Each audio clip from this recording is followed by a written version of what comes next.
Andito tayo ngayon sa aking US stock portfolios. Kung makikita nyo, merong $0.28. Maliit lang yan, pero galing yan sa dividend na natanggap natin. So, check natin yung dividend. So, history. Yan.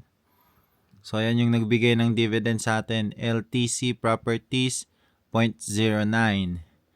Gladstone Commercial, 0.14. CF Industries, 0.05. So, total dividend natin since nung nag-umpisa itong US stock portfolio natin ay 2.48.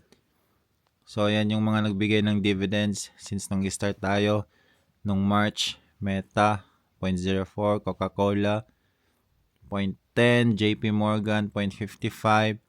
Apple, 0.27. Procter & Gamble, 1.24. At yung tatlong nagbigay sa atin na bago lang nagbigay na total of 0.28 kaya 2.48. So, continue lang natin yung pag-i-invest para mas marami pa tayong dividends na matatanggap in the future.